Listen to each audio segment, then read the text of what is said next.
கைக்கு மருதாணி வச்சாலே பார்க்கவே அழகா தான் இருக்கும். வெறும் ஒரே நிமிஷத்துல ஒரு மருதாணி லிக்விட் வந்து அன்னைக்கு ரெடி பண்ணேங்க. வெத்தல வச்சு ஒரு மருதாணி லிக்விட் ஈஸியா செய்யலாம்.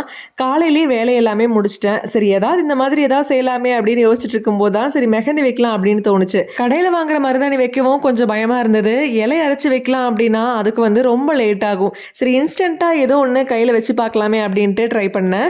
வெத்தல வச்சு இந்த மாதிரி ஒரு லிக்விட் வந்து ரெடி பண்ணேங்க. அதுல வந்து குங்குமம் மிக்ஸ் பண்ணி நம்ம கையில போட்டோம் அப்படின்னா ஒரு 1 டேக்கு எல்லாமே அந்த ஸ்டெயின் வந்து தாராளமா நிக்கும். நான் வந்து ரிலாக்ஸா இருக்கணும் அப்படிங்கிறதுக்காக தான் இந்த வேலைக்கே வந்து நான் இறங்குனேன். ரிலாக்ஸா அன்னைக்கு வந்து உட்காந்து மெஹந்தி எல்லாம் வச்சுட்டு, அப்படியே வந்து என் டயத்த போக்கிட்டு இருந்தேன். கலர் பார்க்கறக்கே ரொம்ப அழகா இருந்தது.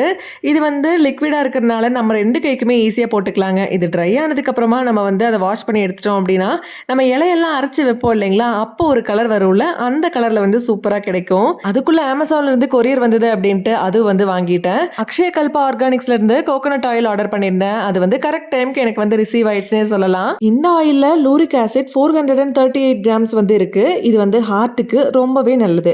எப்பவுமே நம்ம மெஹந்தி வச்சோம் அப்படின்னா கைக்கு கொஞ்சம் கோகோனட் ஆயில் போட்டுக்குவோம் இல்லையா? கொஞ்சம் எக்ஸ்ட்ரா செவக்கணும் அப்படிங்கிறதுக்காக. அதே மாதிரி கொஞ்சம் கோகோனட் ஆயிலும் அப்ளை பண்ணிட்டு அதுல என்னென்ன இன்கிரீடியன்ஸ் எல்லாம் கொடுத்துருக்காங்க அப்படின்ட்டு எல்லாம் பார்த்துட்டு இருந்தேன். குக்கிங்க்கும் இந்த ஆயிலை யூஸ் பண்ணும்போது இன்னும் கொஞ்சம் ஹெல்தியா இருக்கும். Amazonலயே ஈஸியா அவைலபிளா இருக்கு.